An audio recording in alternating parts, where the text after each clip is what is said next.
It's the 260 podcast, live from Spiece Fieldhouse every Thursday at 7 p.m., highlighting all Indiana sports, featuring guests from the 260 area code and beyond. Live on YouTube every Thursday at 7 p.m. Just search the 260. Also available anywhere you find your podcasts. And remember, when searching, there are no zeros in the 260. It's the 260 podcast, live from Spiece Fieldhouse every Thursday at 7 p.m.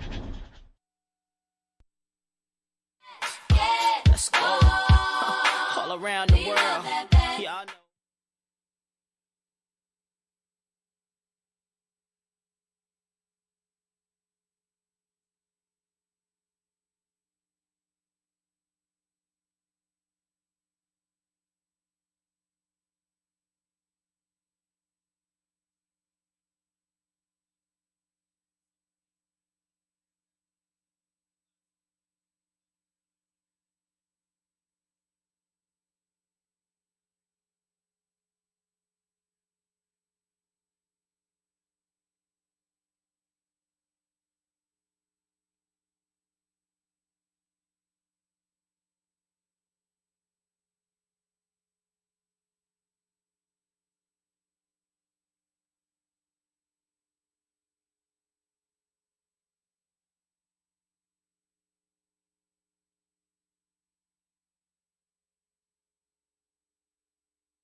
And welcome to the 260, your home connection for all things Summit City. Join our guests today, Matt Brumbaugh, and Leo football and basketball star Landon Livingston, and of course the returning baseball legend David Doster. And now your host, Dave the Mayor Rickert, Joe, I see you, Walburn. You, me, us, and them. We are the 260. And yes, this is the 260. Thank you, Sonar. What a beautiful day in northern Indiana. Woo. Beautiful ride down from Chi-Town. Isn't that right, Sonar? That was it. It was gorgeous. It was sunny. It was no wind at all. So if anybody got golfing today, I hope they hit under everything that they normally do. And Sonar's getting that feel for Highway 30, that dead-end, beautiful ride down. I got to tell you something, Sonar. Brutal drive. Brutal drive. My stepfather, being from Chicago, he used to tell me when we drive back from Chicago to Fort Wayne, we go over the Sky Bridge. He'd say, Joe, put your seatbelt on. Local time in Chicago right now is it's 1996, but when we go across the Sky Bridge to Indiana, local time will be 1974. So that's what he said. We used to drive down Highway 30. But I tell you what, though, what you got to do, though, is when you come out of Chicago, you got to catch that 49, head on down to Valparaiso, and there's a little steakhouse there called Kelsey's. Best prime rib in the Midwest right there. But, man, Sonar, great to have you here. We are so pumped up about this show, Dave. One of my all-time favorite high school football players.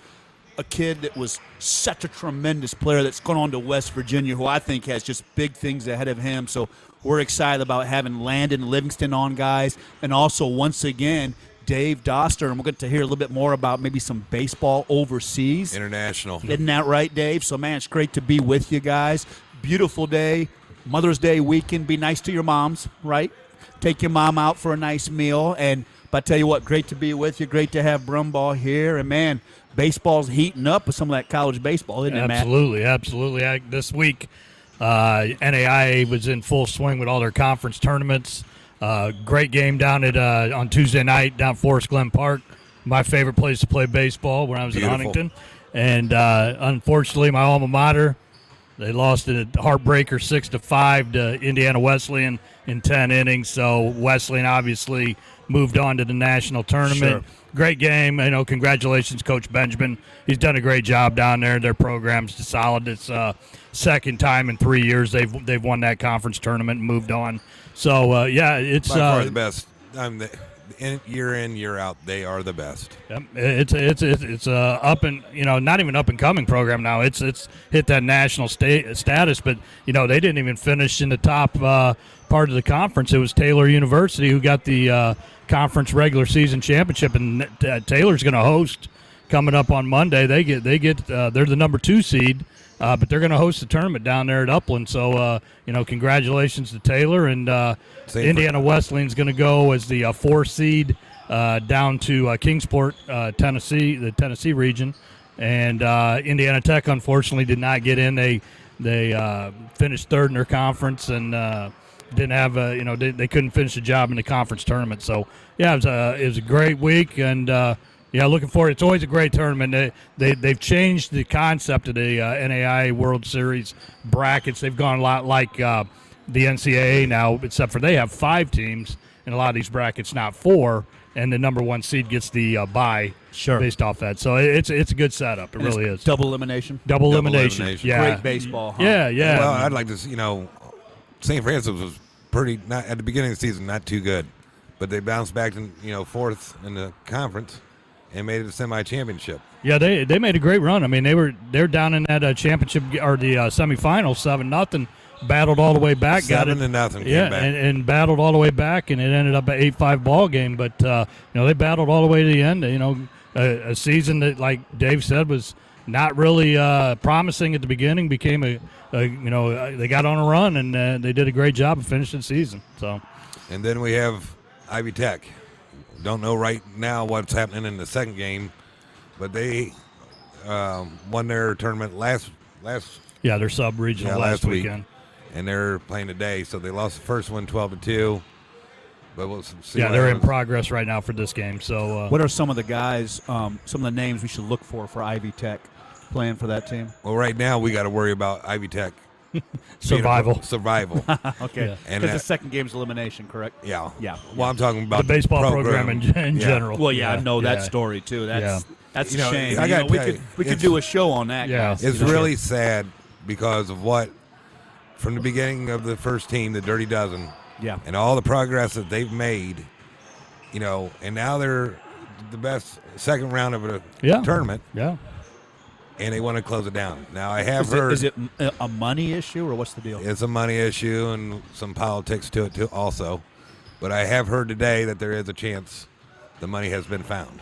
And we hope so. I mean, Connor Wilkins is the head coach over there. He was a former assistant of mine, and I'm proud of what he's done.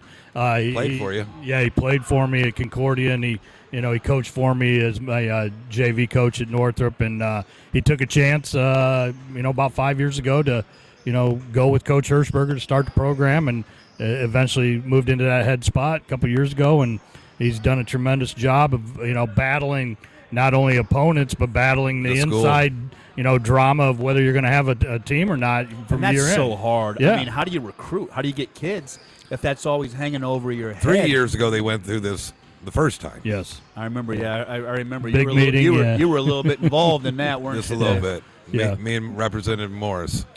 But I'm one of my former players, Teron White, plays for Ivy Tech, and proud of him. And Sure. Unfortunately, I haven't been able to get out and watch any games this year because the weather hasn't been that great, until now. And but we've kept in touch, and he's a good kid, good player, and happy for his progress over there. And Joe, like you're saying, all these kids got to scramble now. Well, totally, and that's what hurts when I played junior college football. I only played 1 year at Taft because they canceled the program, and it was devastating. Everybody just got splintered so many different directions. So I can't imagine what those kids are going for. And if so here's the $64,000 question: if they believe they have found the money or the money can be raised, is there an issue with the administration wanting to keep the program? Is that what She this has is? to accept the money. She has to accept the money. So if we show up with the check, she still has to accept the Yeah. money. So do we have a feeling that she wants the money to be found? No. Okay, there's your issue. So Well, that's a and shame. again, That's it just a shame is. for the You're kids. right. No, because you got it's the guys old- over there grinding. You got a great coach over there. You've In had my some opinion, success. it's the old Fort Wayne to Indianapolis fight. Oh, is it? We're of always those? we got to be number 2. We're not supposed and, to be number and the 1. sad thing about all this is Ivy Tech has enough schools in the state of Indiana. They could form their own conference if they wanted to, Yeah. and Sure. put the money up. It's state money. Let's go. Tax Exactly. money. Yeah, it's state money. Let's back and make it more attractive. If you look at Ivy Tech, the Fort Wayne campus, and what they did with bringing in baseball, they brought the enrollment went up. And graduation And went up. graduation, Graduation, went up. Joe, went up. Yep. Well, that's what you're looking for. That's what you should be looking for. That's what I'm looking for. If I'm the administrator, if I can create some enthusiasm, if I can get some good kids in the program, and my graduation numbers go up, yeah. And you build the pipeline of of course. the generation. It's just going to keep making Ivy Tech a Correct. more known commodity, and that's great for your school because all of a sudden now you got your rates of enrollment are up. Well, what's that do? It makes your schools thrive. It's bringing in more money. Absolutely. Well, I'll tell you what, man. I think it's a woman behind the administration with this. Yeah, Elselman. Okay. Well, you know what? She's invited on the show, Sonar. There you We'd go. like to extend an invite, and you know what? Let's sit down and have a discussion about it. Do you want the program or do you not want the program? And if the money's there, What's the problem? what's Yep. the problem? And if the graduation rates by the way, are up, this what's is- the problem? Because you this- know what? When it all boils down to it, as I always say, and everybody attacks me on Twitter, Denise knows this, I'm for the kids, okay? Absolutely. If you've got the money, you got a good program, and your graduation rate is going up, that's what I'm looking for as a college administrator. So if there's a problem with this, she's more than welcome to come on. Sonar's got 4 mics. He invested in 4 beautiful microphones, didn't you, Sonar? I'd love to talk to her. And I'd love to have her on here and just talk and say, hey, what's going on? This is something that we should get behind and be proud of. Well, and not only that, but we're pushing. These days you're pushing trade schools and all this Yes. and that, And- and that's great. And now you got the Ivy Tech's got many majors. That's the great thing about it. But you know what, though? Transportation. But you know what, Brummy? If I could go to Ivy Tech And save. and I can save money, I can play for a good baseball program. With a great coach like that, great competition, and maybe I can get a degree in welding, I'm on my way. Yeah. My stepfather was tough on me, Sonar. My stepfather, when I was 16 years old, he says, you're going to learn a trade. You're going to be a plumber, an electrician, or an accountant. Well, I thought, I was dumb enough. I thought, well, I don't want to work with toilets. I don't want to be a plumber, I didn't know anything about electricity, Sonar. No. So I thought, well, I guess I'll go be an accountant. Maybe I could wear a nice suit every day. Hey, you know what? I went and learned accounting at Southside High School, and really accounting is a trade, and went off Sure. and became a CPA. Sure. So if I'm looking at that school with all the great programs they have and really good professors and teachers over there, let's kick the money in and let's keep the baseball program coming. What's the Absolutely. problem? Yeah. And if she's got a problem with it, Sonar, she's more than welcome to come If you on. have the money, there's no reason that this program should not. Absolutely. Yeah. That's the biggest Well, thing. learn a trade and don't end up with a bunch of debt either. Like that's Exactly. the Right. other side of it. I took vocational school in high school and learned the trade. Went to Yes. school with the welders and Correct. everything else. Correct. And that was before I even went into the military. Well, my But- wife, she yeah. works for White Gang Construction, and they're begging for workers. Absolutely. I tell you what, if I Work with your hands. If I was Landon's age over there right now, and if I wasn't playing ball and I wasn't doing accounting, I'd go run trash. I'd learn to weld and I'd go run trash. You know how I Right. love trash, Dave. You know what I Yes, mean? you do. But I'd go run Brought it trash. right back you know? around. Absolutely though. But you gotta. But you know what?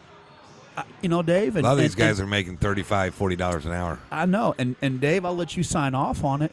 But a situation like this, she's more than welcome to come on here. We'd love to open up this. Sonar talks about it. I know We'd how love she'd to get an open up- invitation. Yep, we'd love to open up the program and have those discussions, Absolutely. wouldn't we, Sonar? Absolutely. No, this system right here can go anywhere. Correct. Power and internet's what we need. So if you've got a venue suggestion, if you've got anything like that, you can always reach us on Twitter at the 260. That's THE 26, the letter O. Because why, fellas?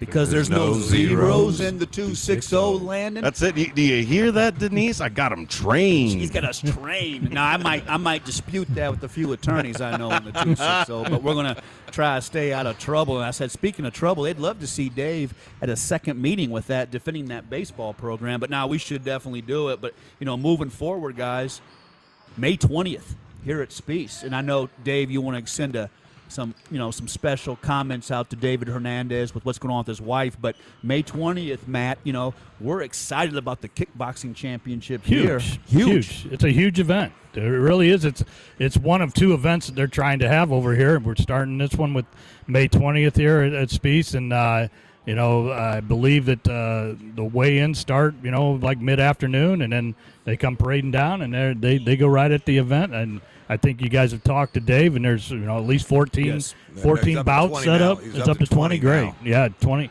It was up to 20 as of last night. Yeah, so I mean it's a again it's the one of two.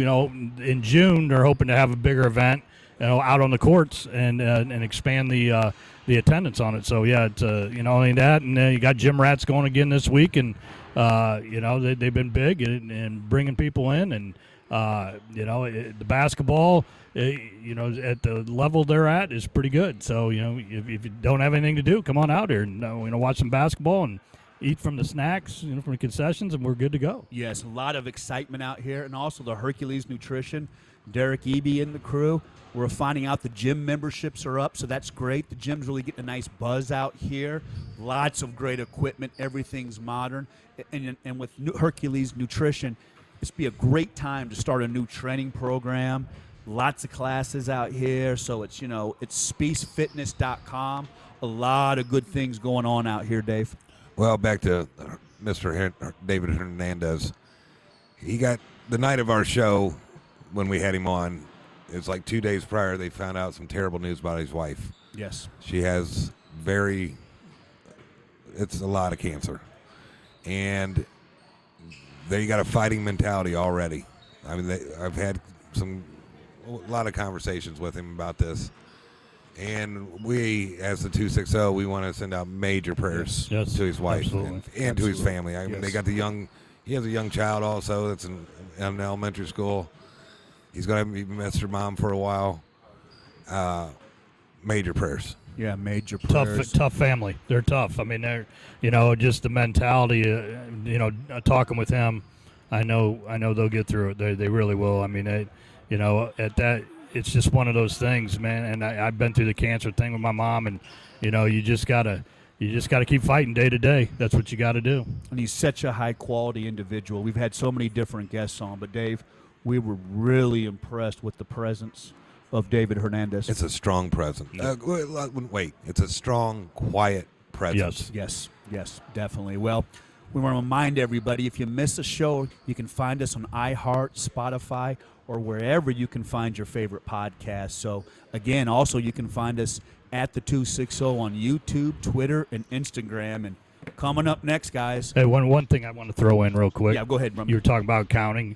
I just want a quick shout out to my daughter, Kendall. Graduated from IU Bloomington this past weekend. Oh, let's go. Yeah. I see you, Kendall. Boy, finally got two of them out of there now, man.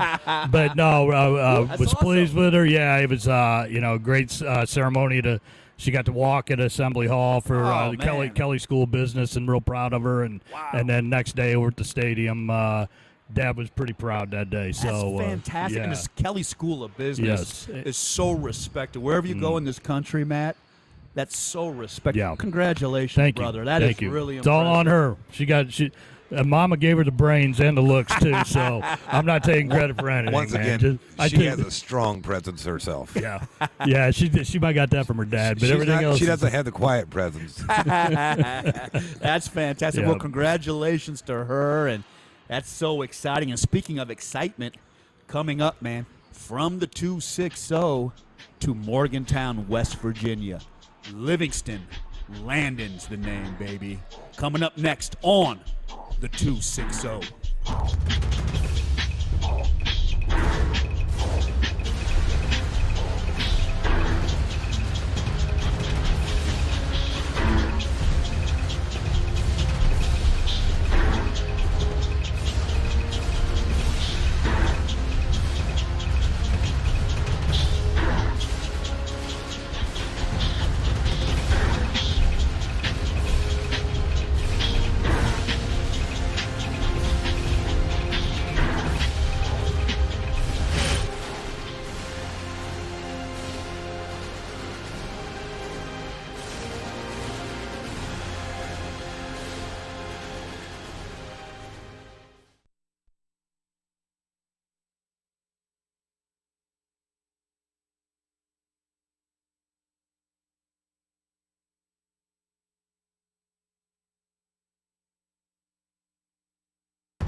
And welcome back to the 260, your home connection for all things Summit City.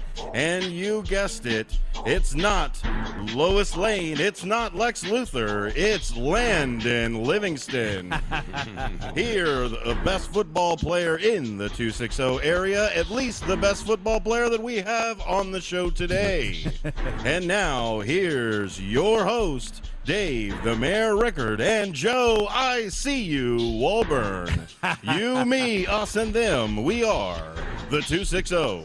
Yes, we are the 260, Congratulations, and the 260 is rich in football. And tonight, do we have a treat?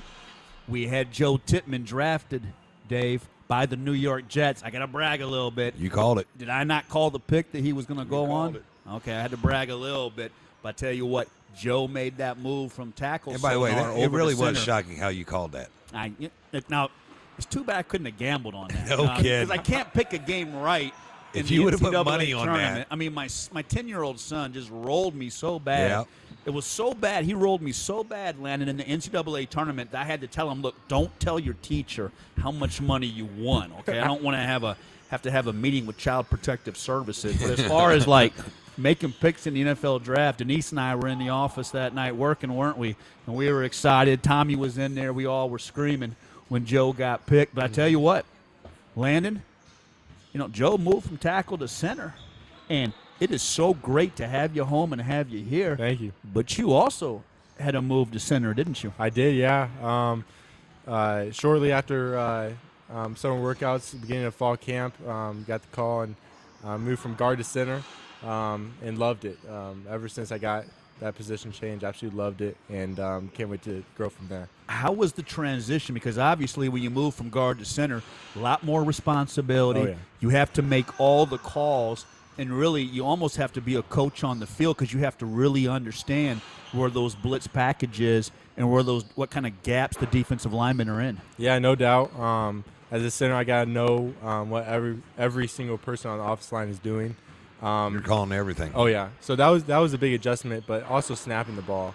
And getting to know the footwork from snapping the ball. It's kind of different from guard because you don't got to snap it. And speaking of, that's something right there. Speaking of footwork, Yeah. I mean, when you was getting all those looks, your junior year, senior year, and I kept telling your dad, I was like, his feet work is so great. Oh, and yes.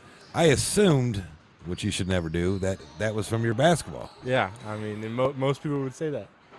Now, I've learned recently that's not technically all true. Not all true, no. So why don't you explain to us how your great feet work came about? Skip rope, jump roping? I mean, that's part of it, but I'd say the main part that helped me was part basketball, like you said, but I actually did dance for 10 years. Dance. Whoa. Sonar. I wondered if that get to you. Now, wait a minute. The dominant Landon. dancer. A dancing bear, I'll tell you what. A dominant Landon Livingston that I went out and watched. Dancing bear, that's good. The dominant Landon Livingston I went out and watched on Friday Night Lights. The absolute mauler. One of the Pancaker. One of the greatest A lot of maulers- pancakes. One of the greatest maulers at offensive guard we've ever had in the 260.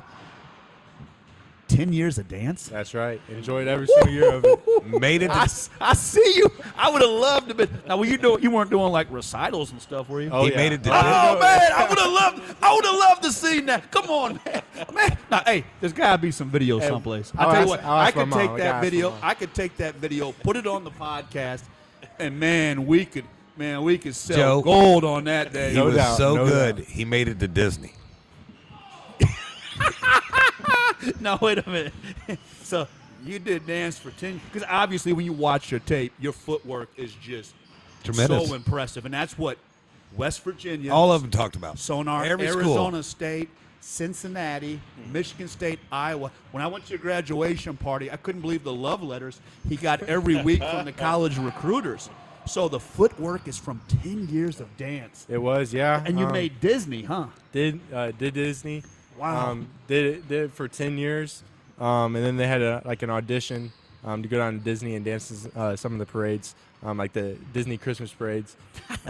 So if you make it to the league, you could man, have got paid. So if you make it to the league, you could Maybe. you would have no problem doing Dancing on the Stars, right? I mean, like Yeah. I told Dave earlier, that was before I gained all the weight. So, I might have to revisit some of the dance moves that I learned don't like worry 7 about years the ago. weight. Don't worry about the weight. We just gotta slide you into one of those real nice suits, Oh yeah, You know? no doubt, But no doubt about that is. But you know what though? All laughing aside, now you just blew me away with that. That's fascinating though. I mean, because when you watch your tape, and when I watched you as a prospect, I always came away with how good your feet were. So you know what? That is so fascinating. go back That's to- why I love the show, Dave, Yeah. because we hear the different journeys and the different information, Dave.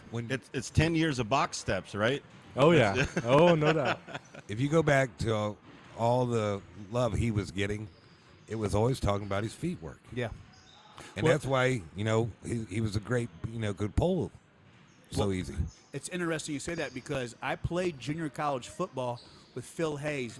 Back then, we called that our room dog. Our roommate was our room dog, Sonar. But Phil Hayes played with the young man, and his name escapes me. They had the movie on Netflix. The young kid that played offensive line for Arkansas, and then he was killed, and he was tragically drafted by the Colts. Yep. And then he was tragically killed in the car accident. They drafted him to block for Peyton Manning. And they have an award, and I wish I could remember his name, but they have an award for the best walk-on because this kid went to Arkansas, walked on, and put so much effort into his feet and his steps. Yeah. And ultimately became an All-American. And he was so homesick, but he became an All-American. But that was the footwork. And talk a little Is that bit the about that. the Bullsworth Trophy? Yeah. Yes. Thank you, Bullsworth. Brian Bullsworth. Absolutely. He was this offensive guard, and Landon could appreciate this. Just nasty Sonar. Played with these black glasses.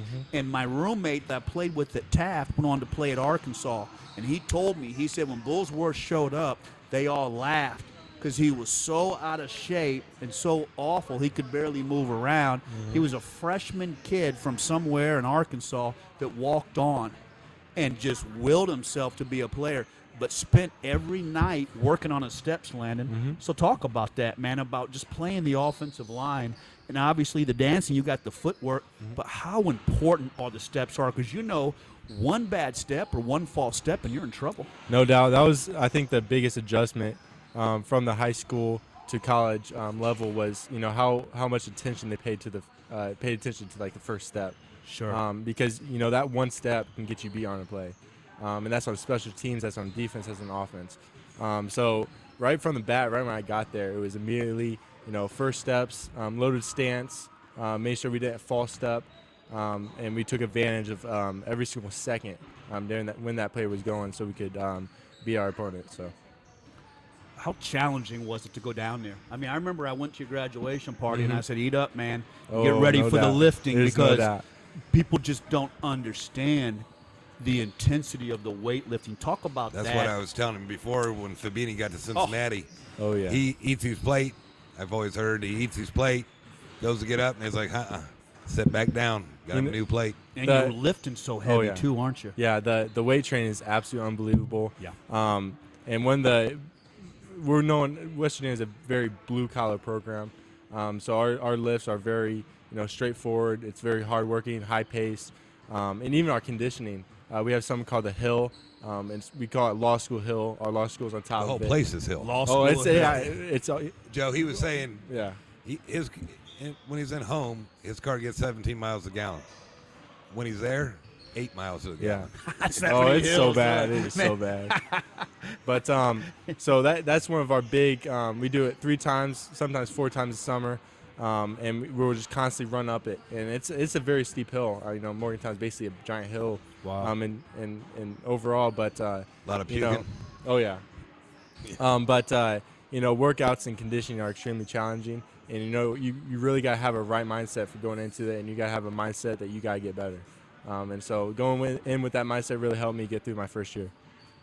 I felt like when I was down at Cincinnati, everything was challenging. Mm-hmm. I mean, speak to that. I felt like you had to have a mental game because you had to digest this playbook that's incredible. Yep. You had to show up mentally ready to go to war in the weight room. Mm-hmm. And then after you did all that, the guy next to you in the locker room was a monster. You had to fight on the field. Right so, on. I mean, talk about just the jump, man. Obviously, you said the first step was key. I mean, But when you what walked, was- when yeah. you got there and you got to that field, Mm-hmm.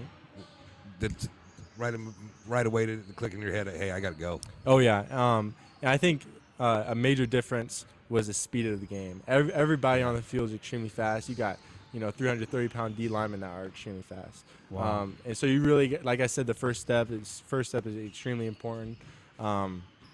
And getting used. The speed of the game is very fast at first, but then once you get used to it, it slows down. And the biggest thing for me was calming down. As a center, I got to calm down, make the right call, and Yeah. communicate well, because if I don't do that, the play's all ruined. So Now All talk your- about the spring. spring went very well. Enjoyed it. It was my first spring, so I didn't really know what to expect. But I went out there, got first and second team reps. So That's great. oh yeah. So it was good to go out there, go against some great competition, kind of see what our outlook is for next year. Obviously, we got a very tough schedule with the Big 12, but looking forward to this summer and then the fall, and then we get into it. So And first game is Penn State. he that's told right. us. That's You right. got Penn State. Rivalry game. And by the way, he Big said one. that's on NBC. That's right. on NBC 7:30, so we're going to have our popcorn watching that, man. Right and then you on. got Duquesne's after that, a little bit of a breather, and then you come back with Pittsburgh, which is a huge rivalry. game. So I was looking through your schedule, and you got the Bearcats on November 18th That's at right. home. We may have to make a little trip out there for that. But, when you look at the schedule, and now you've been there, you've got a year under your belt, does it still make you kind of step back for a moment? And when you stand out there, you think, man, across the field is going to be Texas or Oklahoma State or Pittsburgh or Penn State. Has it kind of sunk in, man, that here you are and you're playing for a fantastic program in West Virginia? And fan base, that was one of the big things that I committed to West Virginia for, was for the fan base. And it is kind of crazy. You grow up. My dream was to play collegiate football at some level, and to be on this level and play against teams like Texas and Oklahoma, where you're when you're younger, you're looking on TV and seeing all these big time games with them, and looking at West Virginia, Tavon Austin growing up. Yeah. Everything like that is just insane, and it's hard to realize until you're actually there.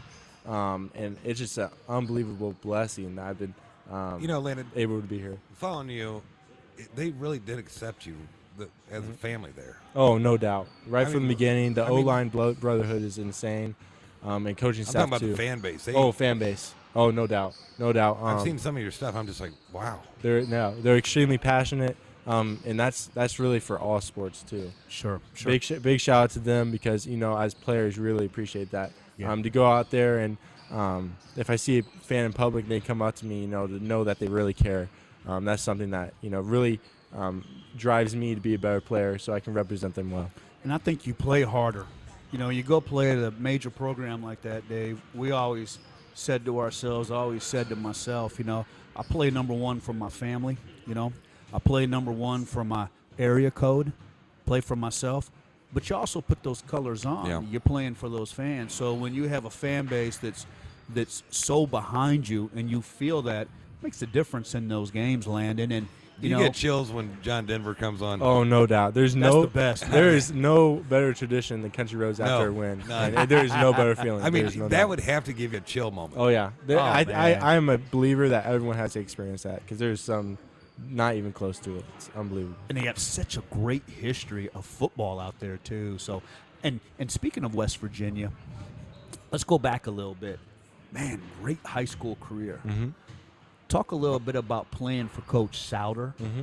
and also your dad, and then talk, Coach Cogdale. Yep, and talk about how that kind of led to the opportunities of recruitment, and then how you kind of zeroed in on West Virginia, because we talked about it. Iowa, my Bearcats were involved. Michigan State, Arizona. A lot of people don't realize Arizona State loved you. But so talk a little bit about playing high school football for Coach Souter and how that led to some of that recruiting. So believe it or not, in middle school I played middle linebacker. I was I not tell you nearly. what, you're I a was not dancing nearly. bear. I was not. I love that nickname, by the way. That is. You know what? Perfect. That's your new name, Dancing Bear. Dancing Bear. But going with that, I was very skinny, especially my freshman year. More like your brother's body type. Yeah, kind of. But around that time, I remember sitting down with my dad and my brother, who have had a huge part in my recruitment and getting me like bigger, and giving me advice to get to that point. And we came up with the realization that I'm gonna have to eat a lot more. So I eat 7 PB&Js a day to gain weight. Whoa, Sonar. 7 peanut a butter lot and of bread. jelly sandwiches a yes. day.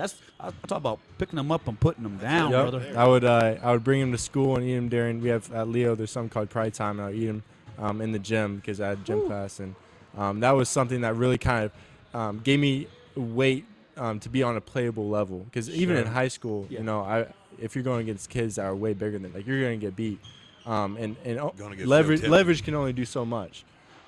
So I knew that I was going to have to get bigger, and I set my goal on to play in the college level somewhere. Wow, the discipline to choke those sandwiches down, man. I mean, it's so impressive. And then eventually moved on, got my first start my sophomore year, and we were in the wing tee offense. Yeah. And the wing tee offense really helped me with my run block That's why he's game. pulling so much. Oh yeah, and that really helped with my footwork, kind of show, and was something that. The wing tee was really a blessing for Landon. Oh yeah.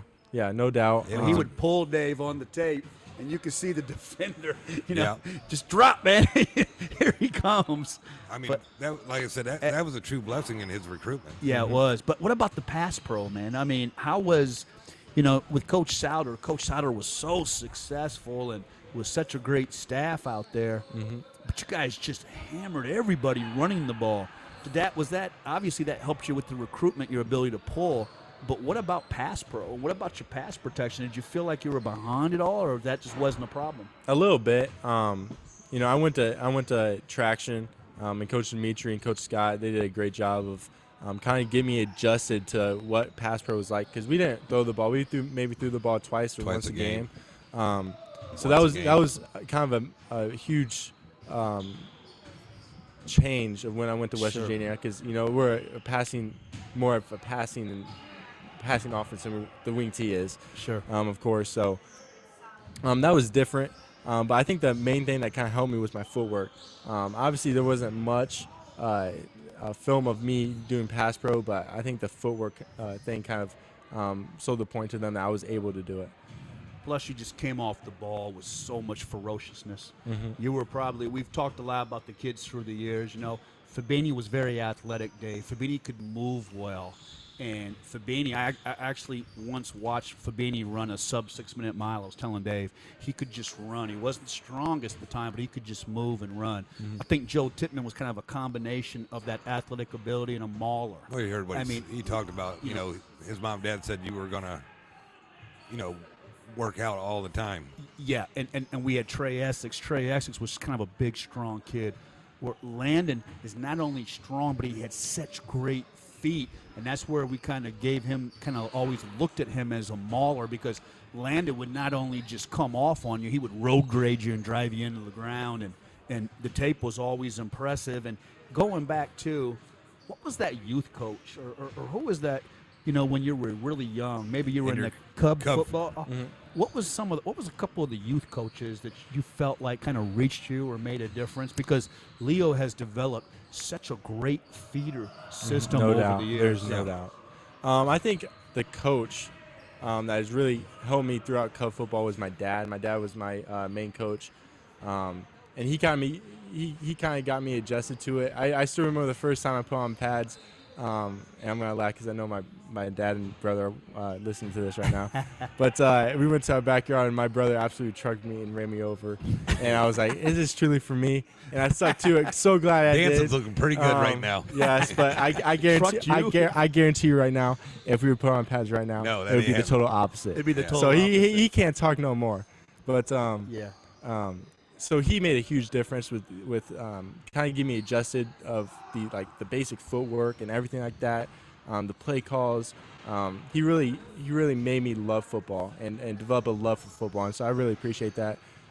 Him and my brother, I got to play with my brother Sure. throughout Cub football and also in high school, and so that was one of the biggest blessings I got to do. Landon, I know your dad has a lot of special moments of you, and he's happy and everything. But one of the moments he was most proud of, I think it was you were a junior and First was a senior, and you shut him down. Oh yeah, there's no doubt. That was a great game. I love that game. I mean, you really did shut him down. Because Yeah, First didn't want to go yeah. in and bang with him. No. He didn't want none. He didn't want any of that. He didn't want was- none of that. None of that, because Landon was a monster, man. And technique, Dave. It's I one mean, thing to be that's a monster. That's the first game you started, wasn't it? Yeah, I went out there and what was that? Like, what were you What thinking? did Cogdale say to you? Hey, you're going to play guard So- first. So it was kind of, I knew I was going to go in against him, which I kind of thought was funny because at that time I was being recruited, and he was this big 4-star Purdue commit, and so it was football versus basketball. Yeah. And I was like, okay, like I gotta shut him down. Like I gotta show him what's up. Yeah. So I went in there, and I went in I think at the end of like the first quarter, and going in there, and I mean he's close to 7 foot tall. And I was like, oh my goodness, I have to get this guy out of the paint. And so Coach Cogdale was like, listen, I don't care if you foul him, just get him out of the paint. And so I just did that, got lower than him and tried to move him out. Once again, the feet work got him. Yeah, Footwork. huge credit to my teammates because they helped me out a lot. But that was a great experience to kind of experience a 4-star Purdue commit when I'm typically going against football players. So that was a great game. That is easily one of my most favorite games. And that of was my a state basketball runner-up career. year, right? Say what? That was a state runner-up year, right? Yeah. That was my junior season. So We had Blake on, and I mean, what a dog. he just Blake came was. off a national runner-up, Yeah. Oh yeah. and you saw it in his face. He was more excited about the state runner-up. Oh yeah. There's no doubt. That's about for that. Indiana basketball. Uh-huh. Totally. So what was that like for you guys making that run? And that was unbelievable. That season we got Woodland, our rival, hit a buzzer beater the last game of the year on their senior night, and that Yep. absolutely crushed us. Going into sectionals, we were like, oh my goodness, we lost them by a buzzer beater on a game that we should have won. And going into that, we were like, okay, we got really nothing to lose. We got a lot of people kind of doubting us. And from the beginning, we knew that it was going to be a brand new season. We knew that we were going to have new opportunities, and so we took advantage of that. Played some great teams, but I feel like our team chemistry was the thing that truly got us there. There's no doubt that team just loved each other. Some of the great memories that we had will truly last a lifetime. So. You said some wonderful things about your father. Mm-hmm. Your father is a very respected football man in this area. Sunday's Mother's Day. Take a moment, look in that camera, and talk about how much your mom means to you, and expand on that with all the support you've had with your family over the years. Mm-hmm. There's no doubt. I got to give a huge shout out for my mom. She is just a huge bright light in my life. And she's really shown me to always have a good attitude, even in the most difficult times. So once again, huge shout out to her. And my family in general throughout my whole recruitment process, and even now, they've just supported me so much. In the beginning of my recruitment process, I made a promise to my family that they were going to have a say in it. Wow, really? Maybe so not. you wanted everybody to, I did. mean, at least listen to what they had to say? Yeah, That's because interesting, Dave. I knew that they were going to have a different viewpoint than I did. Wow. Because a lot of these schools would go out and try Because to. I really thought you was going to Iowa. Oh, really? Yeah. With your Oh, yeah. dad's mom out there and Uh-huh. sister out there. Oh, yeah. I really thought that's where you were going. Uh-huh. But I knew that they were going to have a different viewpoint than I was. Sure. Just because a lot of the schools would try to only go towards me and not to the family. And by the way, Christy ain't going to let that happen. She will make Oh her yeah, voice. yes. If you know Chrissy, she's very social and she'll find her She'll voice. go right up to the head coach. Oh Hey, yeah, how you doing? there's no doubt. Yeah, I've heard she did great- that every single time. That's great, man. But it felt like, it did. And it felt like when you did finally pick West Virginia, it felt like your whole family celebrated. And that's interesting that everybody kind of had a little bit of a say in it, huh? In my commitment video that I made when I announced I was going to West Virginia, I really want to make a point, and I showed my family a lot throughout there because family means a lot to me. That's why I went to West Virginia. I felt like I was a family out there, and like I said, Was that the selling point? Because I saw all the recruitment, all the letters. Was that the selling point that West Virginia came over the top, or was it because West Virginia was kind of on you early? I knew that when I was sitting in Coach Brown's office on the last day of my official, and my mom had tears in her eyes because she truly felt like I had a place there, a home there. I knew that it was going to be a very hard school to beat out for my decision. So impressive, man. And now talk a little bit about Friday Night Lights. Played for a great program in Leo. Talk about Coach Souter. Played over there with DJ Allen. I mean, you guys had so many great guys. Mason Sharon, love some Mason Sharon, but so many great guys. So many guys that went on to play major college football. Talk about what it meant to you to put the pads on and represent Leo. There's no other community I'd rather play for. Every Friday night is so special, and I truly think that the Leo community makes a Friday night as special as it should be. Every night, no matter where it is, the weather, the time, the Leo community always showed out. And as a player, as a high school player, that's something I truly appreciate because they sacrifice their time and everything like that to come out and support us every Friday night. So huge shout out to them, and the Leo community is continuing to grow. And that's just so great to see. You got Leo obviously has a great program right now with Coach Dorfler. A lot of great players out there, and just to see everything starting to grow and continue to grow. It started with Coach Souter, and now it's continuing to grow and everything like that. It's just so great to see. Talk about school in West Virginia. Have you focused in on a major? I know you had a lot of ideas, but what's it been like academically to make that jump to such a great school in West Virginia? For sure. So one of the biggest adjustments was kind of time managing football and school. And full-time job both there's ways. no doubt. And you're doing three full-time jobs. And the West Virginia academic staff does a great job of making sure that I get all my assignments done on time. And they're always monitoring my grades. Major-wise, I think I'm going to go somewhere in the forensic science area. Wow. They have a great program. Believe it's #1 in the nation. Wow. For forensic science? Yes. Fascinating. Wow. #1 in the nation, Denise. Forensic science. So that's something that's always fascinated me. I was talking to them over there about all the crime Netflix shows that we would watch and everything like that. It just interests me. So I could for sure see something, or I could for sure see that as my major going forward. I'll tell you what, if they ever get the FBI cleaned up, Wow. he would be great. I mean, you would be a great FBI agent. We need that done first. Yeah, we do. I gotta get that cleaned up first. So going forward, getting the education, love it with the forensic science. What do you foresee going forward with West Virginia? It's kind of a two-part question. What are you most excited about going forward, and what do you think will be the biggest challenge as you continue on this great college career? I think the thing I'm most excited for is to see this team continue to grow. Football-wise, we're always adding in more pieces, and sometimes we're losing them. But I feel like the pieces we're adding right now are just great playmakers, great leaders. I think that's something that a championship-level team will need is leaders. And to see that in our locker room right now is just something great to see. Seeing them take up that leadership role in workouts and in practice is something that as a player you kind of look up towards. Yep. One of the big guys big lineman that I look up to is Zach Frazier. He's a big prospect for next year's NFL draft, and he does a great job of leading vocally, but also leading through his actions. Sure. And that's I think that's something I want to be as I continue to grow. But I got to be a leader through my words, but also actions on the field. So that's something I got to work on, and we'll continue to work on. And you also said you know, looking up to Big Joe was a big thing for you. Oh, no doubt. Yeah. It was awesome that night because we celebrated the 260, and we had our first ever draft party.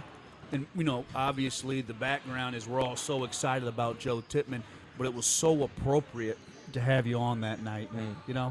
So we're just so excited about that. And now as we kind of segue into our rapid fire is Sonar's lovely wife, Crystal, came up with an idea that each guest we have on, we're going to kind of ask you some rapid fire questions. So, let's do Dave, this. go ahead. You man. thought you was done with school, didn't you? Yeah, I did. Yeah, no doubt. So, obviously, you brought up Netflix. Uh-huh. What is your current or favorite show you're watching? I like Unsolved Mysteries. That's just something that actually my brother recommended that I would watch, and it just caught my eye. And obviously, we're like forensic science. If you're going into that, Exactly. All those shows, but also any like Marvel show that's on there, I will love watch. that stuff, huh? I love it. The only thing about Unsolved Mysteries is great, but I always Yes, come away wondering, like, what really happened? happened? You know Yes, what I there's mean? no Like, doubt. That's the they're worst part. they're not It solved. kind of sticks with you, doesn't it, Sonar? Yeah. Because like a day later, that's right, a day later, I'm Yes. still wondering. Maybe I'm a guy that likes to have answers, Yeah. but okay, when you're home, first of all, tell us what it's been like to finally be home, and when you're home, what's your go-to restaurant in the 260? Oh man, that's a tough one. So first off, it's good to be home for 2.5 more weeks, and I head back for summer workouts. But and I don't know if you've been here, but the number one spot that I go to every single time I get home is a place called Leo Cafe. It's a local. I know you. Yeah. You know of it. The hog. What is it called? The Hogs Plate or whatever. Yes. But it is the best spot. It's a little cafe, located very close. You to better my get there on house. time because you're Yes, gonna wait. it gets very busy, but Food it is must be good, huh? The pancakes are massive. That's the best part. Okay, Charlene and Denise helped us with some of the rapid-fire questions. Denise had an exceptional question. If you could meet one person, past or present, and have a conversation with that person, who would it be, Landon? I'm sticking with the football area, and it would be Jason Kelsey. Really, Yes. Jason Kelsey? Yes. Okay, why Jason Kelsey?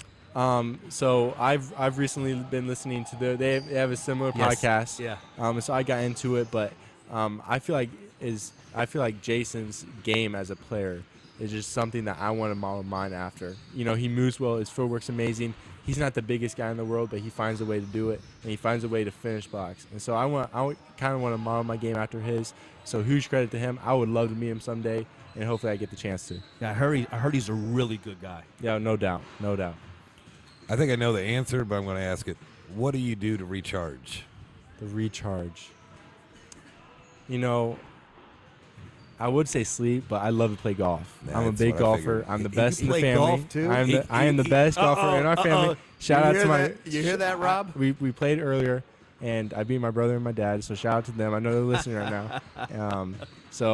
I love doing that. I love going out. I love playing in Morgantown, even though it's super hilly out there. But every time I get the chance to go golf, I will with my teammates or my family. I love it. I've got one more question, and Dave will have a question. And I'd want to present you with something. But, okay, when you're back doing that dancing that you're so well known for, from now on after this podcast, he's forever the dancing bear. Right on. Sonar. How about Dancing Grizzly? Yeah. What's Landon listening to music-wise? So I like Kanye West. That's kind of my main thing. Chicago guy. Yes, I love his music. And I really found it through like the COVID season in 2020, and ever since that, I just absolutely love his music.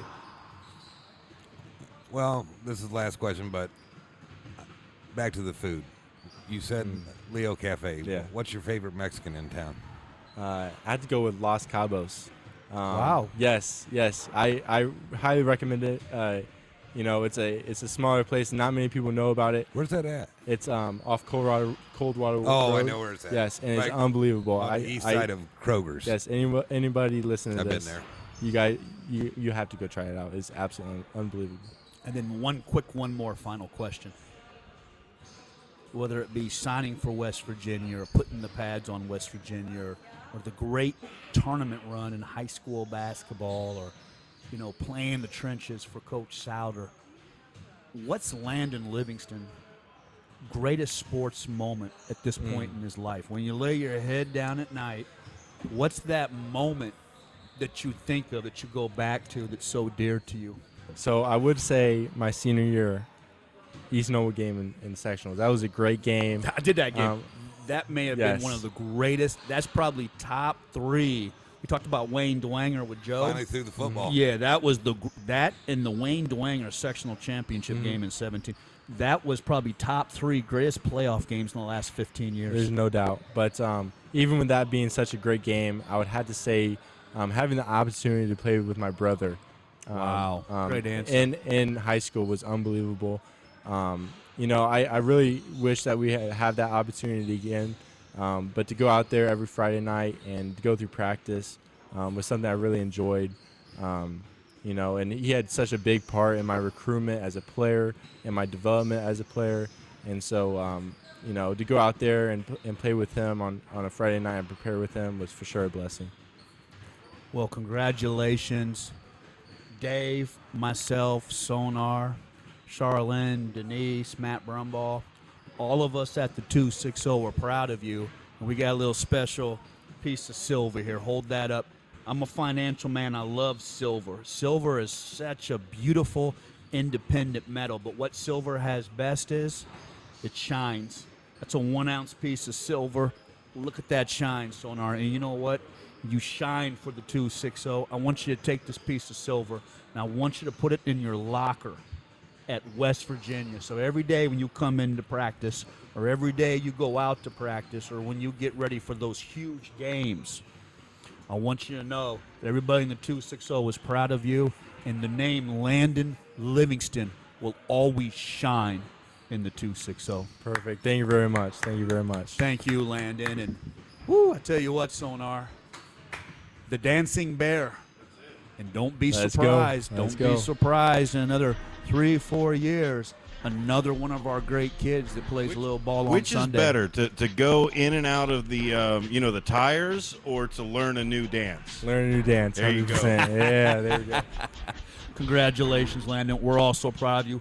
Thank you for joining us Thank you on for having me. the 260. And coming up next, and again, Sonar, if you know someone out there who is a 2-6 hero, absolutely. We love the heroes, and you're a hero if you tell everybody about us with the show, the 260. Remember, you can find us everywhere at the 260. Coming up next, Dave, we're excited. We're going to hear about some professional baseball overseas with the one and only Dave Doster, coming up next on the 260.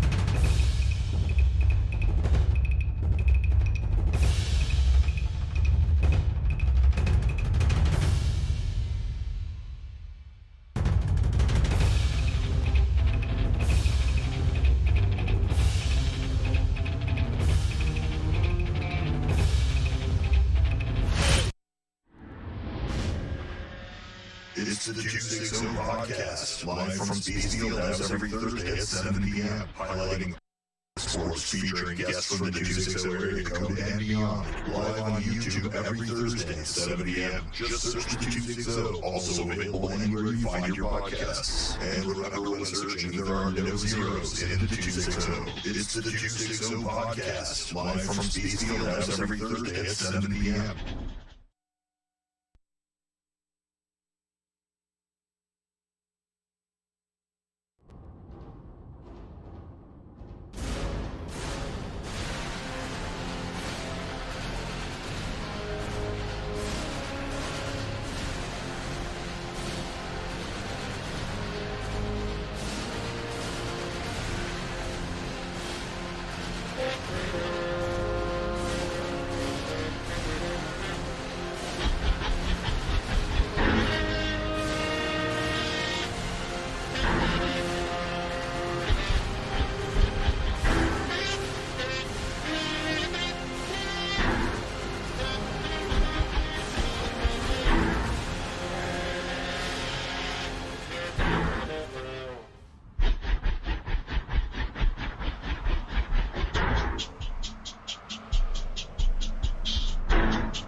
And welcome back to the 260, your home connection for all things Summit City.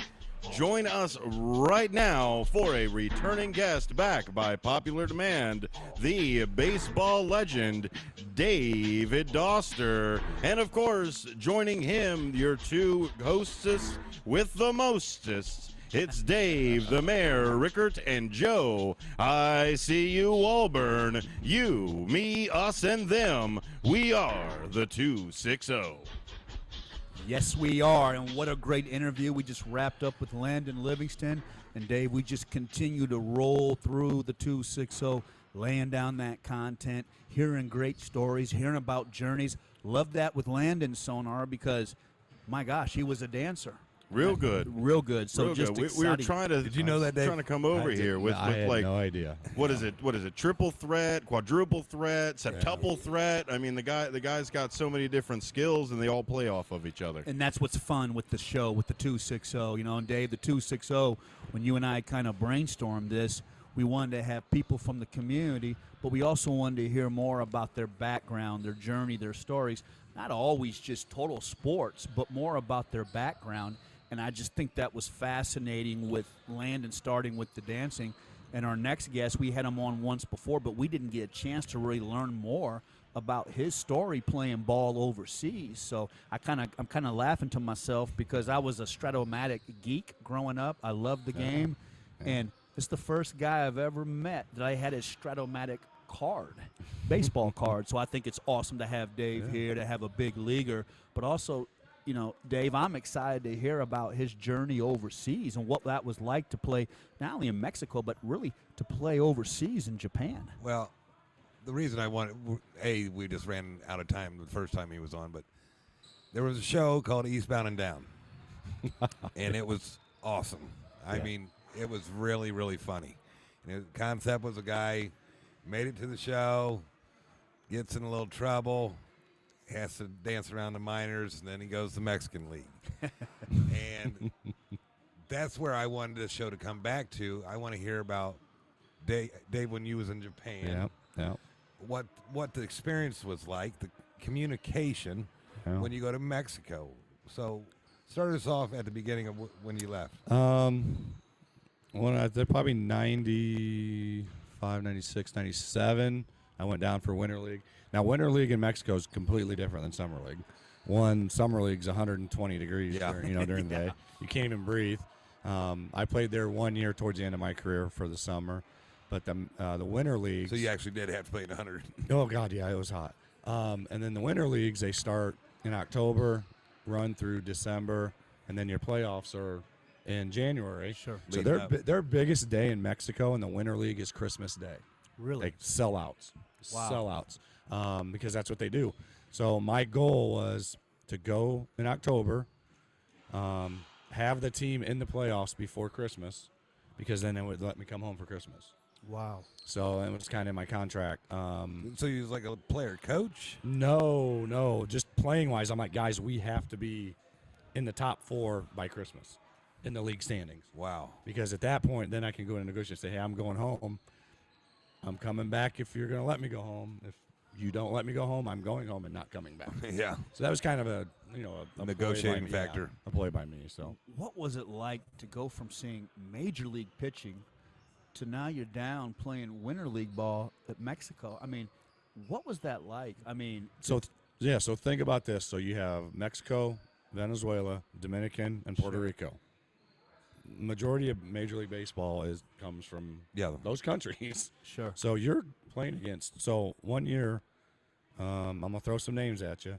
Our starting lineup, the first 6 hitters: Trinidad Hubbard. Wow. Me. Vinny Castillo. Wow. Oh yeah. Arubio Durazo. Oh wow. And Jason Grabowski, who played first base for the A's. That was our first 6 hitters in the lineup. So the competition in the league was just top of the line. Early on, October, those major league guys start floating in end of October, November, because they're getting themselves ready for spring training. Wow. So guys use that just to get ready. One of our starting pitchers was Elmer DeSenz, who pitched for the Cincinnati Reds. Wow. And then we had, what was his name? Gonzalez. He was a middle relief guy. Sure. A young kid for the Rockies through about 97. Wow. So yeah, you're seeing, Benji Gill, who's now he had a huge, he managed the Mexican team in the World Baseball Classic. Yeah.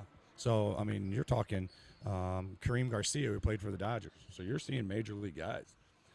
So early on, yeah, it's a tune-up, but come playoff time, when the big bucks can be made, that's when everybody starts showing up. So there is big money. in this. Yeah, I mean, I was making really good money.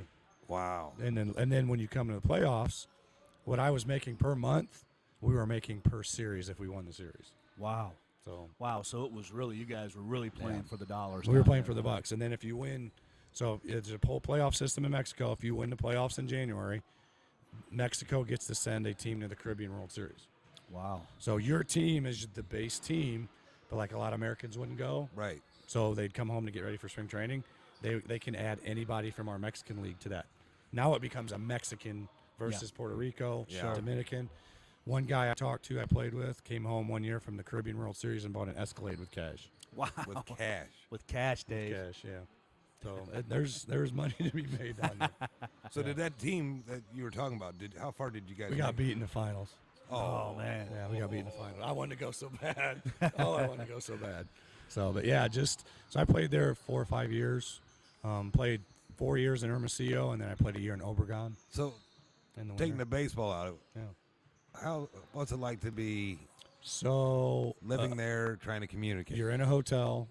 The team puts you up in a hotel, and then there's usually 4 rental cars between all the Americans. And then I usually had my family there. So I had my wife, and then my oldest son, Owen, and then a couple years, Ava was a baby. But Spanish was okay for me. Oh, you're good. I could get by. I can order food if I wanted to. I mean, you got to order food. And then all you need to know is cerveza. That just means beer. So main thing. And then That and if you're playing ball for money, Yeah. donde dinero. Yeah, exactly. Yeah, por Where's favor. the money? Por favor, yeah. Vámonos, let's go. So, but I would say 80% of the team spoke English. And our manager was from America. He was American, managed in America, and then married a Mexican lady, and he lives down there now. But, so he was bilingual. Yeah. So, and our hitting coach was bilingual. So, yeah, you're very rarely not with somebody that So you did understands 5 enough. years there. Through 4 years, 4 years in winter 4 ball. years. Yep. And then I played a summer in San Luis Potosí, which is more central, south central. So all the winter leagues are north in the winter, and then the summer leagues are down south. So it's even hotter. Yeah, In I the was gonna summer, say, in the summer you're just getting hotter. Yeah. Yeah, you're just getting hotter. So So you did it for how many? Now let's go to Japan. yeah. That had to be a transition. That was a big transition, but at that time, so that was 2001. So I was in the big leagues in '99, came back to AAA, and then started hearing rumors about Korea, Japan. They were interested in me playing over there. So my agent made some phone calls, and we got hooked up with the Yokohama Bay Stars, and they offered me and 2 other guys on my team contracts, and then another guy on another AAA team that we knew. So all 4 guys knew each other. Oh, so you So had yeah, Okay. but it's really weird. Japan is a different it's a different game, man. It's the manager controls everything. Really? Oh yeah. Yeah, the manager is the GM of the team. There's There's a GM, but the manager is probably right under the owner, and then it's the manager, and then the GM, and I mean, you had to see it in movies, Joe. Yeah. That manager, yeah, he has complete control over those guys. oh yeah. Wow. There's no talking back. So that's what happened to me and the other guys. So here's our story. So we signed late August, October, because I flew to Florida to meet the guys, and we signed up. My agent was in Clearwater, Florida. So all 4 of us signed. I get my contract, and it was a good deal. It was more money than I would have made if I would have made a major league roster. Sure. So for my family, it was the right thing to do. It was just me, my wife, and my oldest son, who was 3 at the time. And they gave me I got part of my contract as a signing bonus, so I could live that off season and get ready to go.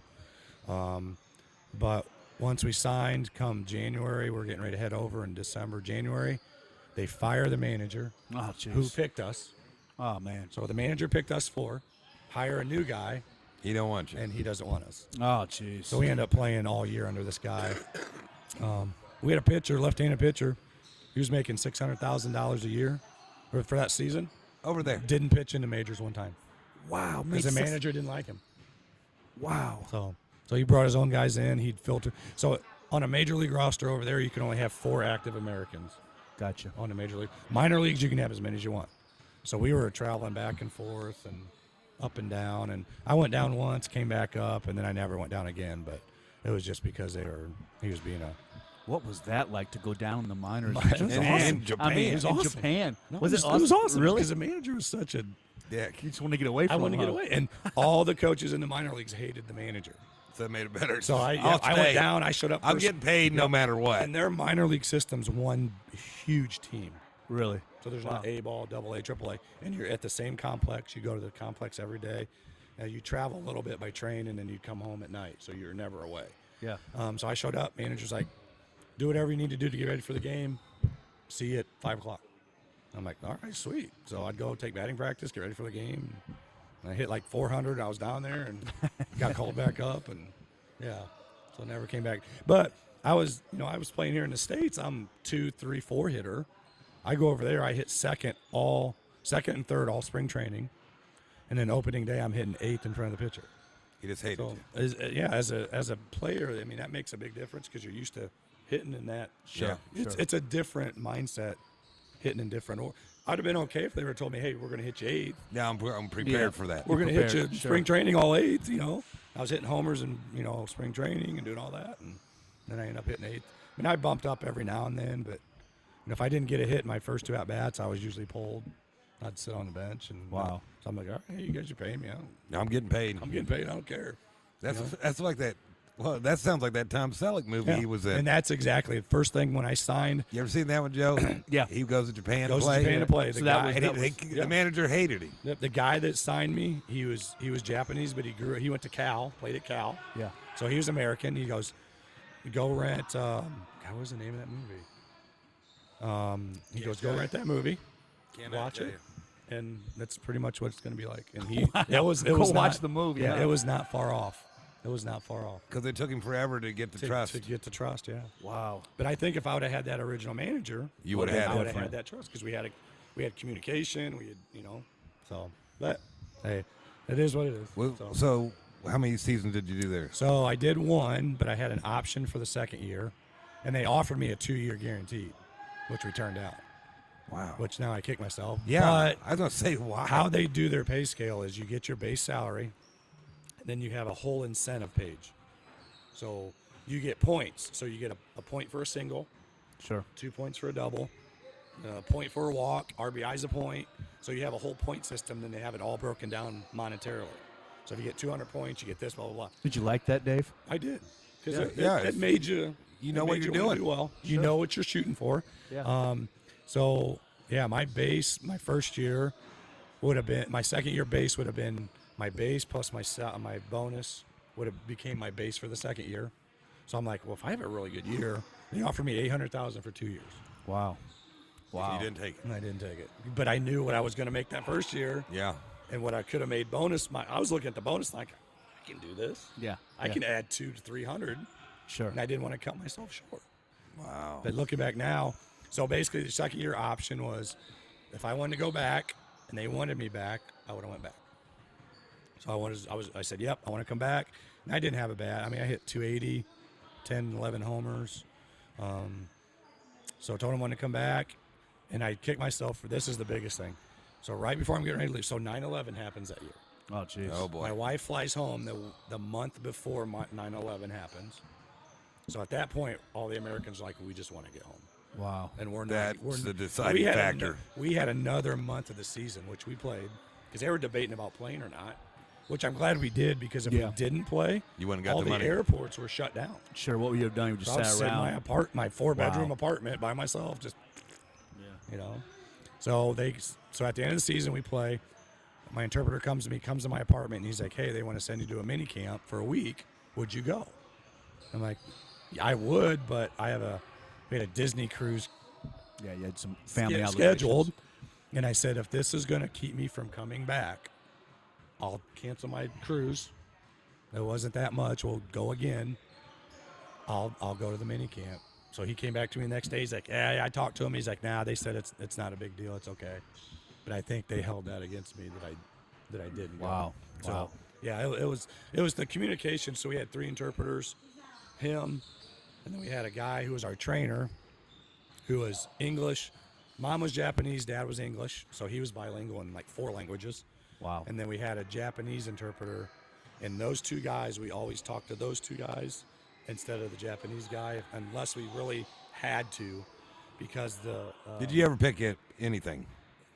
did what? Did you ever pick up any vocal? I know how to count to 10, because that's all we did. Every day we stretched, we had to count to 10. Every day all summer, hitch, knee, sun, she, go, rook, hooch, coo. I mean, that's How about that, Sonar? yeah. I mean, it's nothing. That's awesome. My name, Doster Son. When they say your name and add son, it just means Mister. Doster Son. Like huh? we say Mister Doster. If they say Doster Son, that's just it's a sign of respect for you. Wow. So Did you see anybody over there you played against in Japan that blew you away? yeah, I did. So Hideki Matsui was with the Tokyo Giants. So you played against him. Wow, guess you I played played against him. him. Oh boy. Matsui, wow. So he came over the next year. The year that I went there, Ichiro came this way. Wow. So I didn't get to play against him.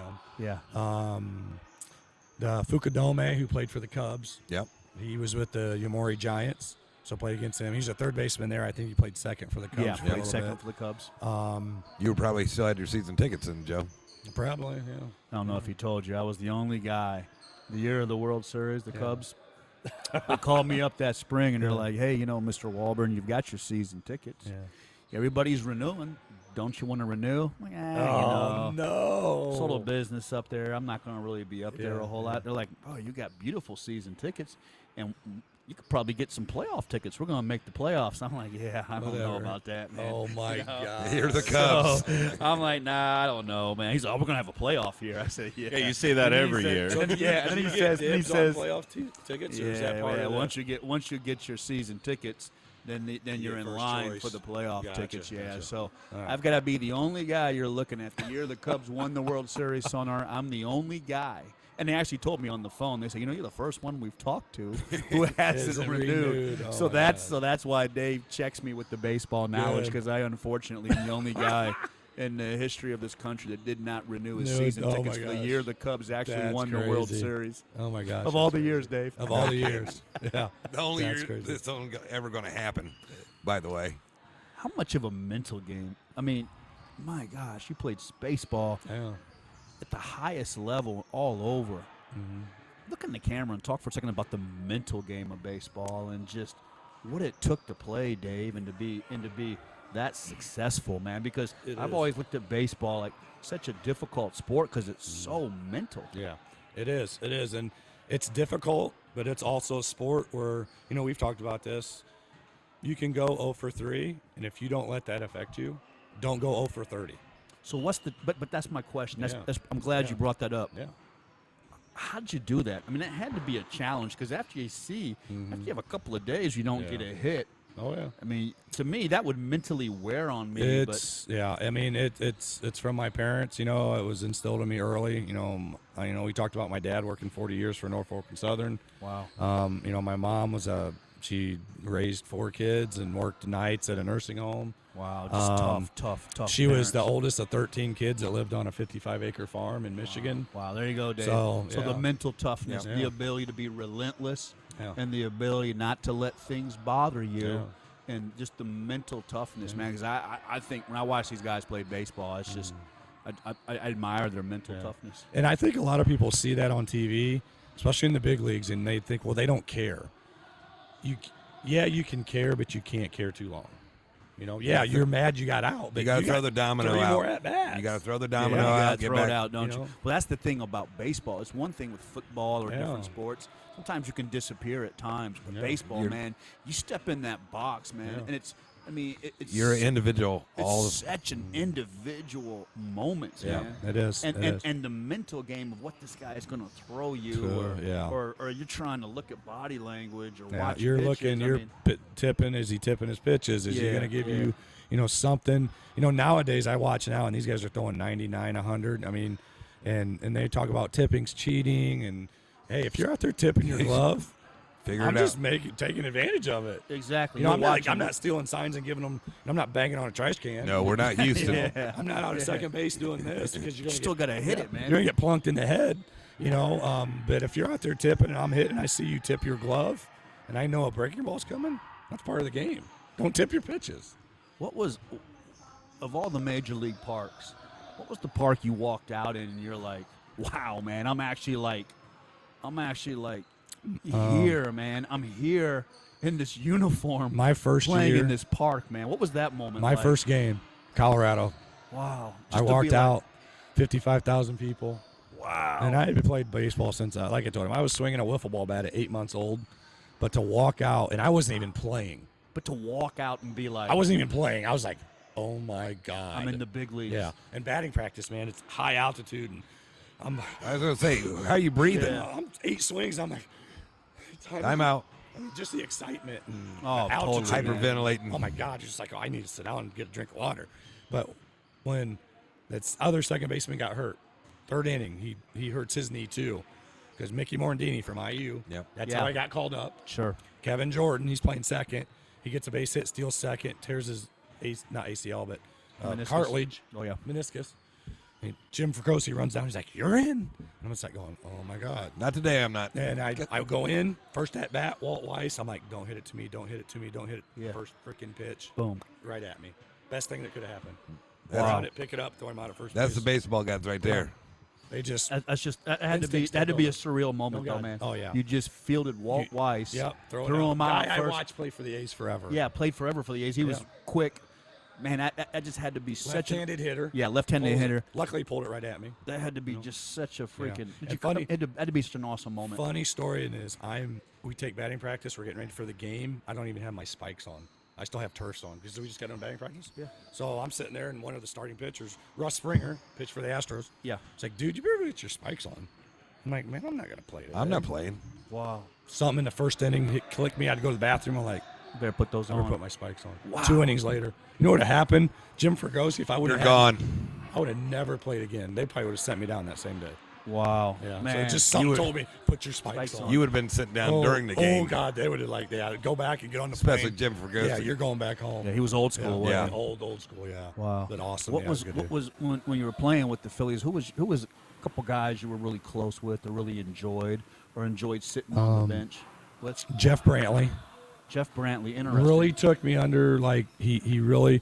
There were just guys that, back then, they still. I wouldn't even call it hazing. Yeah. Rookie rituals. Sure. And I'll tell you, I got a good one for that. But Jeff Brantley really, he was God. He led our Bible studies on the road. Wow. So just he just took you. I always had to bring him a Diet Coke before the game started. Tall glass, bunch of ice, Diet Coke. Because we had the fountain. We had the fountain drinks and Yeah. So I always brought 2 down. I'd drink one and he'd drink one, and so Kurt Schilling actually was pretty good back then. Kurt Schilling, huh? Yep. Darren Dalton. He wasn't playing, but he was there. Boy, Darren Dalton. Yeah, was he just was- a he was warrior. hurt, He was a right? catcher. Yeah, he was He hurt. was Hurt a his knees, warrior yeah. for years. He Wasn't hurt his knee in spring training. That's correct. Lenny Dykstra hurt his back in spring training. I played on his scramble team in spring training, but he hurt his back and he never played. Darren never did, but he would come. Yeah. And the first night in Philly when I hit my walk-off homer in the 10th, Darren Dalton gave me a $100 bill because he picked me that night as his pick to click. Oh my! Wow, that's fantastic. So Darren Dalton Paid for me and my wife's That's dinner. the Yeah. that's the stories I want told. That's fantastic. Okay, now take us to And I got invited to the pitchers only sauna that night. pitchers only like, you got- sauna. you get to How about come in. that, Sonar? Yeah. You hit a walk-off home Yeah. run. But now take a moment, man. What was that like, man, when you made connection? You hit a walk-off home Yeah, run. so bottom Just of the what 10th. was that yeah. like to So round the bases? I already, Did you even feel it? I already had a double. Yeah. And then I put us up, and then I scored the winning run, or not the winning run. I scored a run, got hit in the head because Andres Galarraga threw the ball home. Jeffries hit Yeah, a chopper to Galarraga, first. yeah. I was on contact play. I dive in, the ball ricochets off my helmet, knocks my contact out. Wow. This is like in the 8th inning. Ninth inning. And then, or bottom of the 8th, come up. Vinny Castilla hits a home run in the 9th to tie it.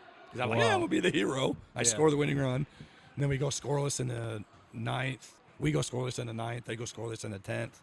And then 2 quick outs. I didn't even have my batting gloves on. I'm putting them on real quick and grab the tar. First pitch down an in slider. Bullpen. game winner over Ellis Burks. Leaps up. Yeah, Ellis Burks. Remember Ellis Burks, man? I'm telling you, Castillo Those was are on great that team, names, man. Yeah. Wow. I played against all the old guys, man. Man. Yeah, I don't. I mean, do you even I just remember rounding remember the bases? No, I remember hitting it and just kind of watching it. And it's hard. Those parks are so big. Oh, they're huge. You don't You know. know you hit it well, but they play so big. And our wall in Philly is probably like 15, 20 feet tall. Sure. Because they had the plexiglass, and the bullpen was behind it. And then I just saw it. I'm like, man, get out of here. And I'm watching. I'm running, and Wow. I hit first base, and I see it go. I see him jump, and he was below the plexiglass. But I'm like, he better not catch this ball. Wow. But yeah, That's I cool, come home man. and everybody's waiting, and everybody's banging me on the head, and I do an And interview got after. $100 out of it. Got $100 out. Yeah, I walked up, he handed me a $100 bill. I'm That's like, a freaking sweet. That's a memory for life. Now I got to ask you something a little different. Yeah. Who's the biggest asshole you ever came across in the big leagues? Kurt Schilling. Okay. Wow. he that could, so he dark? could be both. No, he could be both. Wow. So I sat between. So in '96 I didn't, but in '99, when I made the team, I sat between Scott Rowland and Kurt Schilling, and they would just all day just back and forth at each other. Yeah, and Scott Funny Rowland. games, Yeah, and Scott but- Rowland. You know, obviously Scott Rowland, Hall of Fame. Hall of Famer. Hall of Famer, man. Was my roommate in AAA when I got called up for Really? first time. Wow. And my wife to this day, I struck out 4 times the night before. We're in Norfolk, Virginia. Struck out 4 times. I get a phone call at 8 o'clock in the morning. Hey, this is Del Unser, Yeah. player development. Yeah. Because Mickey got hurt last night. And me and Scott were playing Sega Genesis. How about that? That's He's how old playing it was. Sega Genesis So with Scott baseball Rowland. tonight. Baseball tonight. We see Mickey right off the bat. Boom. Gets run over by our right fielder, Glenn Murray. Probably 6'2", 235. Wow, just Linebacker. truck Mickey. Truck Mickey. He's like, on the ground. So Scott's like, dude, you're going to big leagues tomorrow. I'm like, yeah. Plug in Sega. Let's go. Yeah. So, 8 o'clock. Del Unser. Hey, this is Del. Mickey got hurt. You're going to the big leagues. I'm like, Wow. who is this? They're pranking. Somebody's pranking me. Wow. And I'm like, wait a minute. It's 8 o'clock. Ain't none of these None of your guys boys are up. None of your boys we are didn't get up. up till noon because you Yeah. know you play. You're Played done late, at 10:30. yeah. Oh, yeah. You eat, grab some beers in the clubhouse or at the bar or whatever. You're not getting home till 1. Yeah. Yeah, I'm watching TV till 3. Yeah. So then I'm sleeping till noon. Like, damn, this is okay, Del. What do I need to do? It's like, well, you'll meet them in Colorado tonight. You'll find out tonight. Meet them in Colorado. They played tomorrow afternoon. So you won't be in that game, but you'll play in the next game. Wow.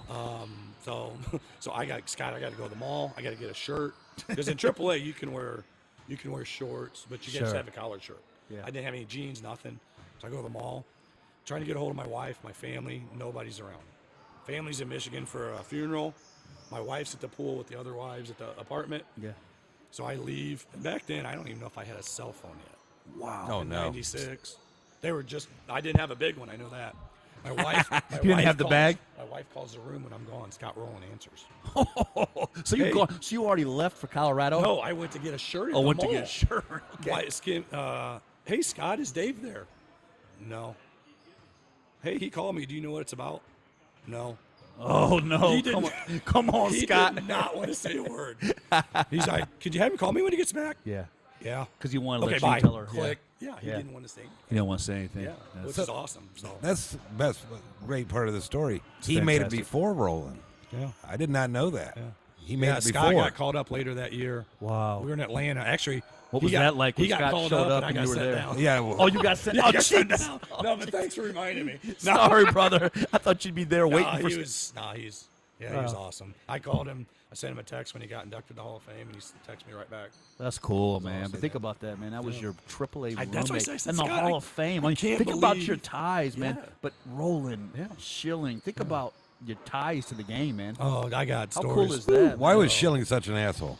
That's just him. Those He great- was pretty cool off days, but when he pitched, He was focused. Is That's Is that what why. he needed? Don't touch Is that me. why? Is That's that why what he? he Get was away. good. Get out of my yeah, space. don't touch him. Do you think that helped his game? Or you just, God, yeah.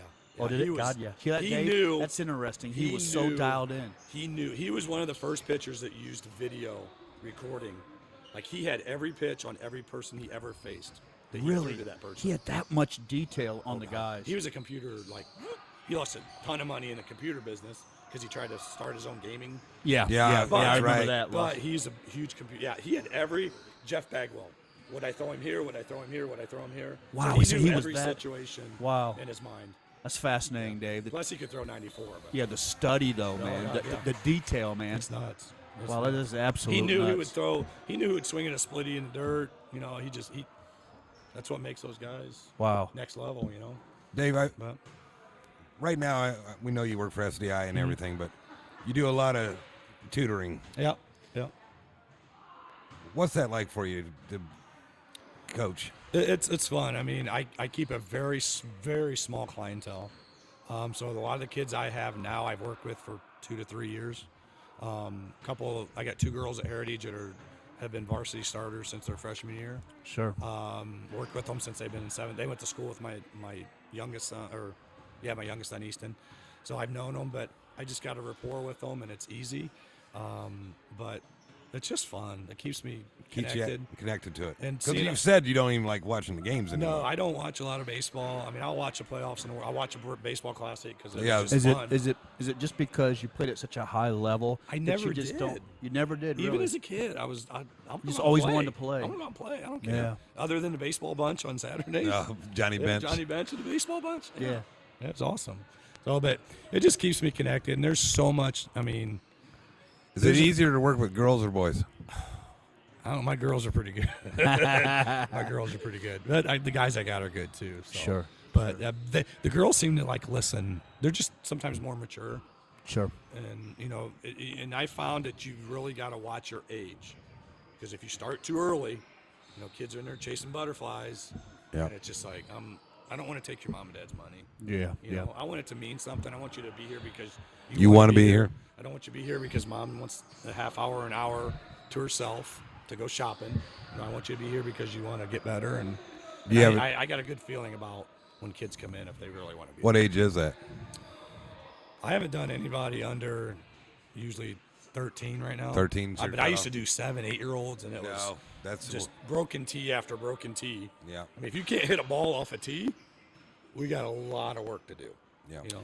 Do you feel like with the coaching now and with your background and all the great years playing professional baseball, do you feel like now with the coaching you've kind of found your purpose to complete your journey in baseball? I mean, I think what so. a I journey, think so. man! And but Yeah. but it's got to kind of feel like you're kind of completing your purpose to pass on what pass you it see on. in the skills, man. Yeah. Because to play in the big leagues and be able to pass that on. Yeah. And it's not just playing; it's just the person. I played 14 years professionally, and only I a know year you and a did. half in the big leagues. So you speak, gotta love speak it. to that, you man. know? What was? I mean, you played in the big leagues. You played in Japan. You played in Mexico. What was it like to get sent back down, though, man? Sucks, I man. mean, how did you just deal with that and mentally cope with that? No, thankfully my wife Kim was there. Yeah. And my kid. See, that's a huge factor because a lot of these guys, it's very, very hard on their psyche, Joe. I think it'd be They go back- devastating. you I mean, get up here you there, are, you and then get you up get sit there, back you- down. Yeah. It's a tug, Back and forth. tug of rope, Yeah. and that's when they can't handle it. Just little things like.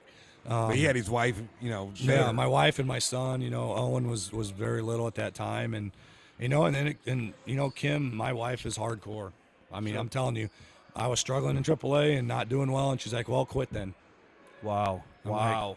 That would be, I man. don't want to quit.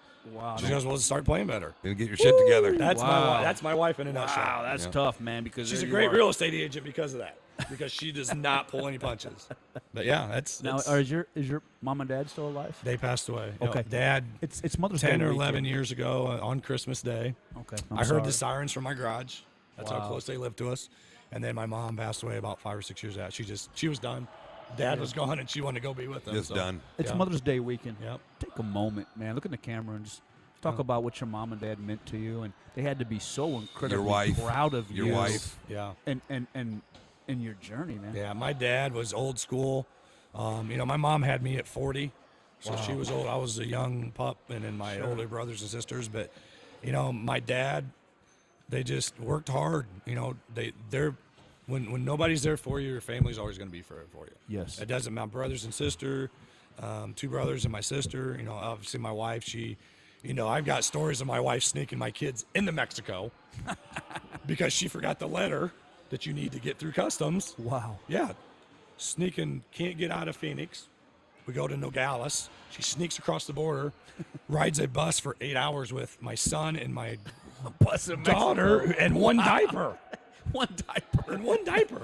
Wow. She gets, sitting. Now, see, that's the part of the baseball journey that we want to. I told her she needs to write a book. Maybe we should. You know what? We should have your wife on. She's got a story. That's what I want to hear about. You'll never have me back if you have my wife on. But yeah, gets in. I'm waiting there at 1 o'clock in the morning. She gets out of the cab and says, "Whatever you have in your wallet, give to this cabbie."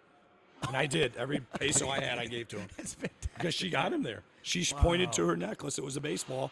And she goes, Naranjeros, which was our team. Wow. And he's like, see? Got her, took her straight. Had all of our suitcases on the What top a of it. story. Oh, dude, I'm telling you, man. What a journey, That's man. just I mean, one. Just a It's journey, crazy. all the ballparks, to play in all the ballparks, Yeah. all the different leagues, man. Yeah. I mean, It's crazy. It's what a nuts, journey, man. Yep. And playing some crappy ones in Mexico, too. But you learn to appreciate the good ones. But, oh, yeah. Yeah, Well, there's... Dave, that's why, like I said, I'm very appreciative Yeah, man. that you anytime. came back on because this There's so many more, man. That's I what got I'm so saying. many That's stories. why I was so disappointed the first time he was on Yeah. because these types of stories I wanted. Yeah, yeah. So I really appreciate you putting in time with us. Keep up with your Oh, yeah. teaching. No, I love it. I Hopefully love get New Haven back up on top it. someday. Trying, man. The problem is I don't got any New Haven kids. That's sad. I'm teaching all the other schools, but hey, you know, Well, it's all right. you've already done the rapid fire, so we don't need Yeah. to do that, but there's been one added question. Okay. Past or present, who would you want to sit down and talk to? Oh, man. I thought about this over there because I heard you guys asking Landon. And I know you guys probably think it's a baseball person, but honestly, probably I'd like to sit and talk with Jesus just to Wow. Whoa. Just to see, you know, was it truly the way it is? You know? Yeah. Everybody wants to. I mean, I'm a believer. My Yeah, family's yeah, a believer. we're all Christians, We're all and you know Christians. what? My kids went to Absolutely. Central Lutheran. That's what we believe and teach. But I mean, tell me about it, man. How bad was it? Yeah, that's beautiful, man. That's great. That's a Great. great I answer. don't I think- thought about that the whole time. I heard you guys. Yeah, they're gonna ask me this question. I don't think that one will be topped. Yeah. That won't be top, man. It just shows us just the depth of your soul Yeah. and the journey, man. And I'll tell you what, Sonar. And believe me, I like wine, so I'll bring a bunch of water. You know. I tell you what, Sonar. That's a name spoken with pride in the 260. Dave Doster, and a guy who, what a journey. I mean, think about every batter's box, Sonar, that he entered into. What a journey, man, and just your whole life, brother. You know, it's impressive. It's been a blast, man. I hope it continues for a little longer. That's, we do too. That's once again, he's a great man of the 260. Yeah. Absolutely. Like I said, you know, people ask me. I've lived all across the country and the world, and I came back to New Haven. Isn't that something? Yeah. They always find their way back. They all want to leave. You know, everybody wants to leave Yeah. at first, and they're like, man, I don't want to be in Indiana, Fort Wayne, Indiana. But they have these incredible journeys, and then they find their way back like Dave. Right. Like with Landon, I can about guarantee, if it's just done with college or he goes to the NFL, he will end up back in Leo. I about guarantee it. I would have. I always said if I ever made it and had that money, I'd have built a house here. You know how far money goes in Fort Wayne and New Haven? It does. The cost of And- living? Exactly. Come the on. cost of living, the Yeah. schools, the Yeah. lifestyle. Yeah. And that's part of the reason we really wanted to do the show was just to kind of celebrate, you know, not only the great people that have come from the 260, the 260 itself, Dave. It's growing, man. It's growing. It's getting It is better. growing, man. It is growing. Well, thanks for joining us, Yeah, Dave. thanks for having me Again- anytime, man. Again, Anytime. a name spoken with pride always. I got about 1 million stories. Dave Doster. Sonar, if you want to give some thanks to a few people and take us out, man. Yeah, absolutely. Thanks, everybody, for joining us with the 260. You can find us here every Thursday night at 7 It's the o'clock, 260 starting podcast. live at youtube.com/@the260. Don't forget that you can also listen to us on Spreaker. And we'd also like to thank Denise. We'd also like to thank Matt Brumby, all kinds of different people that help put this show on together. And of course, Ben back at the studio and back at the network, driving and making us all look and sound fantastic. And now, you, me, us, and them, we are the 260. Clear. Great show.